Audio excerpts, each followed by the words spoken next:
अस्सलाम वालेकुम दोस्तों। हकीम ज़ा शाहिद आपकी खिदमत में हाज़िर एक बार फिर एक नई वीडियो के साथ। दोस्तों आज आपके लिए लेकर आया हूँ मैं अनार का रुब। जो बाज़ार से आपको शरबत अनार मिलता है और कुछ कंपनियां हैं जो रुब अनार के नाम से भी बनाती हैं। तो आज मैं आपको उसका तरीका बताने वाला हूँ कि वो कैसे बनेगा और आपने इसको कैसे तैयार करना है। और दो चीज़ें आपको बताता चलूँ कि जो शरबत, एक शरबत होता है, एक रुब होता है।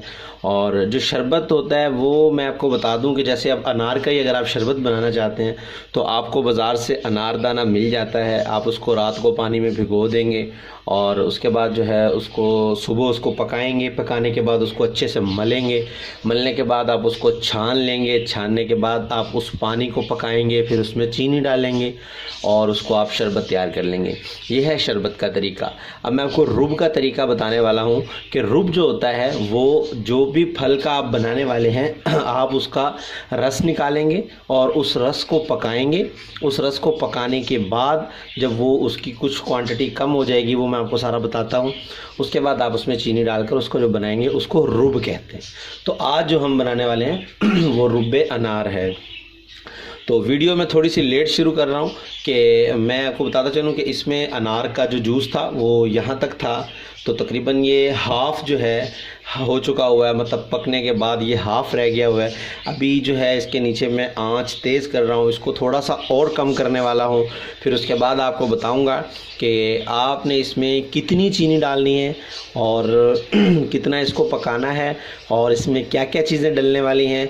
ये सब चीज़ें आपको दिखाऊंगा, बताऊंगा। वीडियो एंड तक वॉच कीजिएगा। आप इसको घर में बना सकते हैं खुद। और अब बात कर लेते हैं, थोड़ा सा पक रहा है, इसके फ़ायदे की बात कर लेते हैं। तो दोस्तों ये अगर आपके जिस्म में खून की कमी है तो खून की कमी के लिए लाजवाब चीज़ है।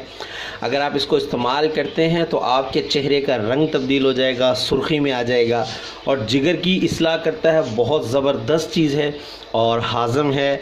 अगर आपको भूख नहीं लगती तो इसके इस्तेमाल से आपको भूख भी लगनी शुरू हो जाएगी। बहुत सारे फ़वाइद हैं इसके, तो बनाइएगा ज़रूर। चलिए अब देखिए कि ये बनता कैसे है। चलें अब आपको दिखाते हैं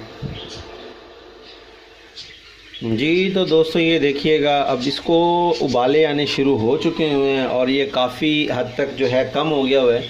तो आपको मैं वैसे बताता चलूँ कि अगर आपके पास पानी 4 लीटर है तो जब 2 लीटर रह जाए उस टाइम आपने इसमें चीनी डाल देनी है।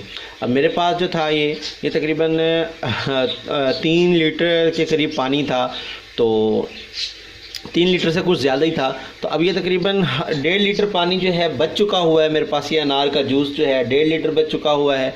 तो अब मैं इसमें चीनी डालने वाला हूँ। तो ये तकरीबन इसकी जितना पानी आपने बचाना है, मतलब कि अगर आपके पास अनार का जो जूस था 4 लीटर है तो आपने उसको हाफ़ करके उसके बराबर मिकदार में चीनी डालनी है। मतलब मेरे पास अब ये 1.5 लीटर पानी है तो मैं इसमें ये 1.5 किलो चीनी डालने वाला हूँ। तो ये देखिएगा, ये मैं चीनी इसमें मिक्स कर रहा हूँ।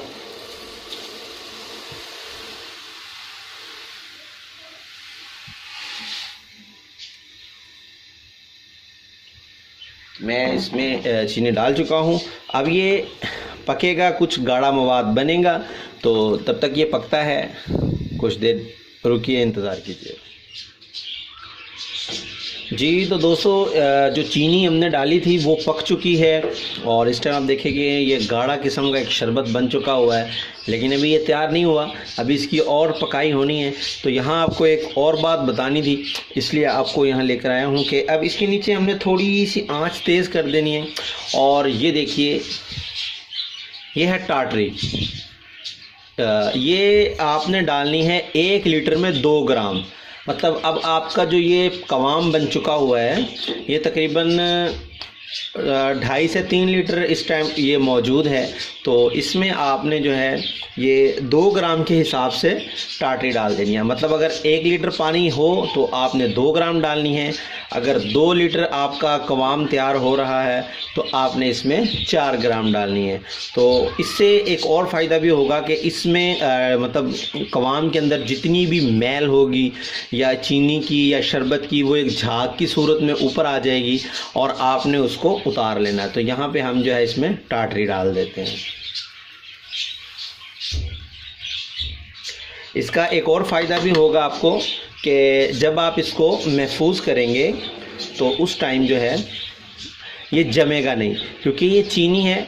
चीनी जब ठंडी होगी तो जम जाएगी, लेकिन जब आप इसमें टाटरी डाल देंगे तो ये अपने इसी हालत में रहेगी, तो मतलब जमेगी नहीं। तो चलिए इसको थोड़ा सा और पकाते हैं। ये जब तैयारी की शक्ल में होगा तब आपके पास आते हैं और आपको बताएंगे कि इसमें और क्या डालना है।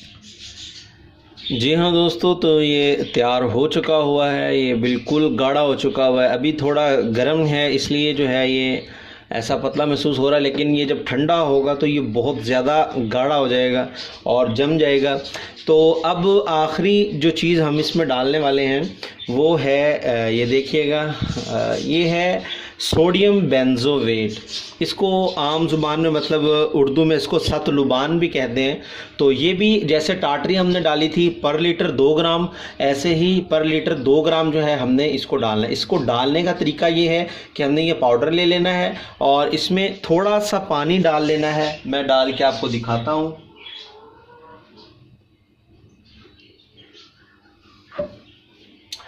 जी हाँ, तो ये देखिएगा पानी मैं डाल चुका हूँ इसमें। अब इसको किसी चम्मच से अच्छी तरह हिला लीजिए और अच्छे से जो है इसको पानी में मिक्स कर लें। ये याद रखिएगा कि इसको पानी में मिक्स करके ही डालना है। इसका फ़ायदा आपको बता दूं, जैसे जो हमने टाटरी डाली थी उसका फ़ायदा था कि वो जमने नहीं देगा, और इसका फ़ायदा ये होगा कि जब हम इसको पका के रख देंगे, मतलब हवाबंद बोतलों में या डब्बों में इसको महफूज कर लेंगे, तो ये 2 से 3 साल तक बिल्कुल महफूज पड़ा रहेगा, ख़राब नहीं होगा। तो ये अब ये मिक्स हो चुका हुआ है। तो अब हमने क्या करना है, हमने इसको पानी में, इसमें शरबत में डाल देना है। तो जैसे ही हम इसको डालेंगे हमने आंच को तेज़ कर देना है और एक इसको जोश देना है। जब इसको जोश आ जाएगा, एक ही जोश देना है, याद रखिएगा। इसको डालने के बाद हमने एक जोश देना है।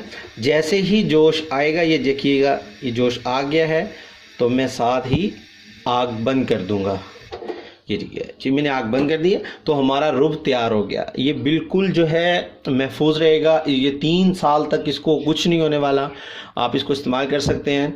वैसे ये मैंने बनाया है, मुझे बहुत महंगा पड़ा है। ये मुझे 200 रुपये किलो अनार मिले थे। ये एक कंधारी अनार होते हैं जो सुर्ख होते हैं, एक देसी अनार होता है जो सफ़ेद मीठा होता है। ये सफ़ेद अनारों का है। तो ये मुझे 200 रुपये किलो मिले थे और ये तकरीबन एक पेटी पूरी थी 12-13 किलो की, जिसमें से सिर्फ जो है ये आपके सामने 3-4 लीटर निकला है। तो आपको जैसे भी सहूलत हो, जैसे भी अनार सस्ता मिले, अगर आपको छोटा अनार ले लें या मतलब वो भी सस्ता भी मिल जाता है, तो आप वो ले लें। इसका रूप बनाएं और इस्तेमाल करें। पूरा साल इस्तेमाल कर सकते हैं। बहुत फ़वाइद हैं और उम्मीद करता हूँ आपको ये वीडियो ज़रूर पसंद आई होगी। लाइक करना ना भूलिएगा, शेयर ज़रूर कीजिएगा, चैनल को सब्सक्राइब कर लीजिए और नोटिफिकेशन की बेल को ऑन कर लीजिए, ताकि हर नई आने वाली मेरी वीडियो आपको मिलती रहे, आपके इल्म में इजाफ़ा होता रहे और आप दूसरों तक पहुंचाते रहें। दुआ में याद रखिएगा। हकीम ज़ा शाहिद को इजाज़त दीजिए। अल्लाह हाफिज़।